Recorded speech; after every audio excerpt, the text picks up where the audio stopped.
Damn, my Tinder seems to be popping up. Ooh, your girl's famous.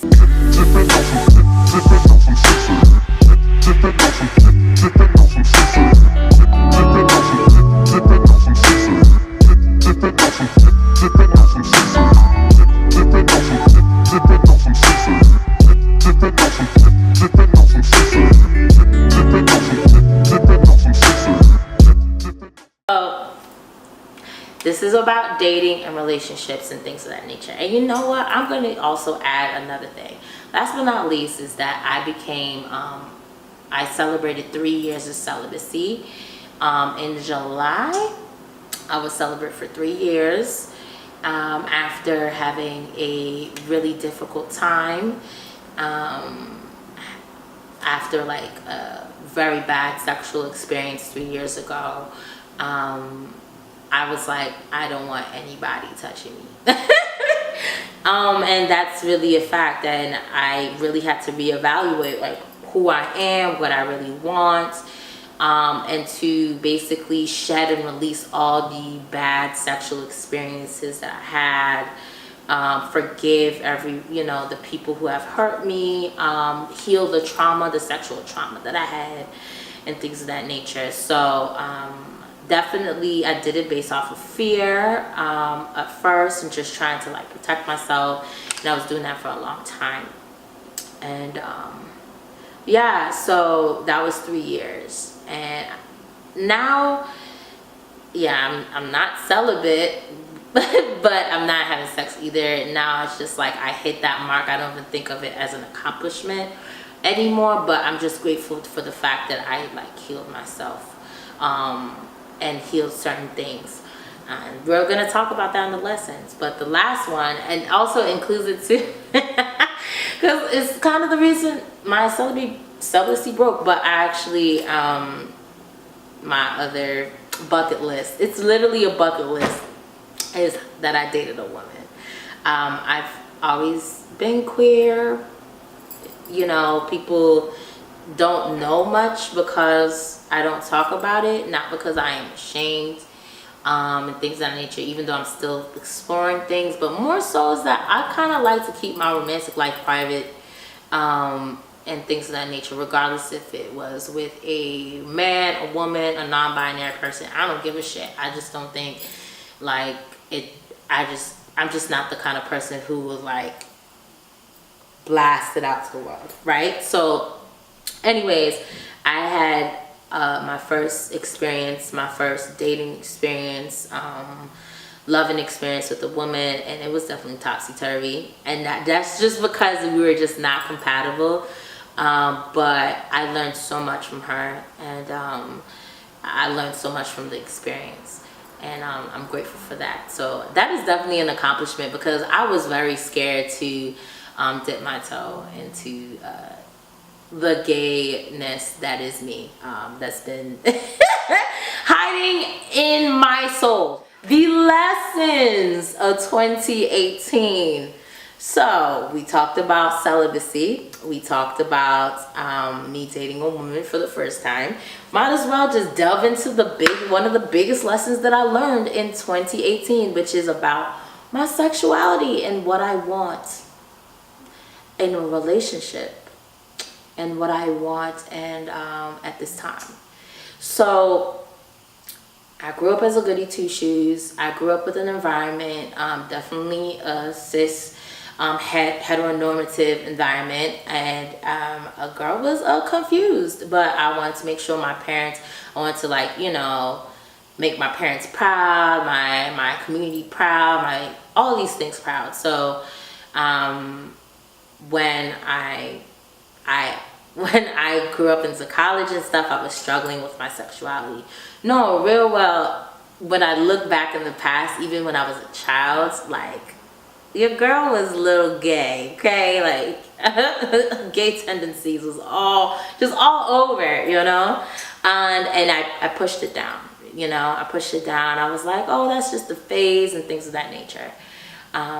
But as I grow older and wiser, and I just think about what I really want is not is not what's considered normal. And that's not just about me and my queerness and my sexual identity, but it's also about the kind of relationship I want. I don't see myself being married. Point blank, period. I don't want to be married. I want to have a child, but I can see myself co-parenting with a man. But I don't want to be married. I realized that and I accept that. I thought that was freaking weird. I thought like, oh no, but I don't want to be married. I don't want to be married to a man. I don't want to be married to a woman. I don't want to be married to a non-binary human. I just kind of want to be me. And I can see myself having a partner, and I just want to be able to have my freedom. I've definitely explored with polyamory. I don't think that is me. Experience like and understand open relationships. I don't think that's me.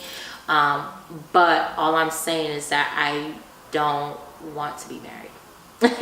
I love kids and I want to have a child. I would love to have 2 children. And I really just see myself traveling the world and providing for them and showing them all what the world has to offer, showing them that they can conquer their dreams. And I don't necessarily feel like being a part of that idealistic nuclear man, woman, child household is necessary for me to do so.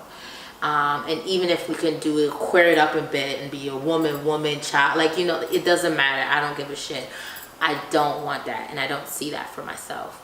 I really, really love my freedom. And my freedom doesn't necessarily mean being single. I think that I'm able to find love and be in love with someone that makes me feel free to be who I am. Unfortunately, that is something that I have not experienced yet, but I am looking for it, and I know that it's there. You know what I mean? I don't want to be chained down by someone, and I just feel like sometimes marriage makes me feel very restricted. Hell, being called a girlfriend to me, I'd be like I feel very restricted at that. So I'm still learning and still looking for the person that I can really feel free with. That I can be myself. I don't have to adjust. I don't have to tweak myself. I don't have to merge myself to be someone that is more desirable to them. Someone that I think that they would rather have a partner with. I can legit be myself and I could feel free. And to me, like I said, my freedom doesn't necessarily mean going out and having an open relationship. My freedom doesn't necessarily mean like cheating on someone or fucking everybody in the center of the world. Like, I'm not even in that space. I mean, feeling free just to be myself and to feel like I don't feel attached to this person. Like this, I am my own woman. I am my own person. And when I love someone, I want them to feel like their own person. And we're amazing separate, but we're dynamic and amazingly beautiful together. But you know what I mean? Like, I don't think about, oh, who's my better half or my other half. I am a whole motherfucking person. And I want to be in love with and share a beautiful life experience with a whole fucking person. You know what I mean? And yeah, I just see it like that, and that's what I want. And to be, first it was like imagining that scenario for myself as if it was like something from an alternate universe. I didn't think that it can happen. And then it came to that stage where I'm like, oh, this can happen. I see examples of this happening in life, but I don't think it can happen to me. Now I'm in that space where, no, sis, it can happen for me, and I can't wait until that rolls along. But at this moment in time, I'm still just loving myself, feeling free with myself, and making sure that I feel that freedom that I want to feel. So when I am with someone, if I no longer feel that sense of freedom that I come to know, then I know it's not a good situation. We need to change it up, or that person needs to be let go. But I'm no longer making anyone infringe on that freedom and that love of self. I don't want to doubt myself in a relationship because people might want me to conform into their shit. I don't want to conform. I don't think there's necessary for me to conform. I'm not going to give up on my dreams because of relationship. I'm so sorry. I'm not that bitch. I'm so sorry. I'm not going to infringe on my freedom. I'm not infringing on my dreams. I'm not changing my body, changing my hair, changing nothing about me. Of course, like, you want to grow and shit. So change is inevitable when you learn something or you build with someone and you teach and you know you're thriving. But I'm not, if somebody's telling me, Michaelie, I don't want you to do this if we're in a relationship, or we can't be together if you do this, and there's nothing like, I'm not disrespecting them, my actions aren't disrespecting them or like hurting them or harming them in any way, but they're just really just trying to lock my ass down, I'm not doing it. I'd rather be single.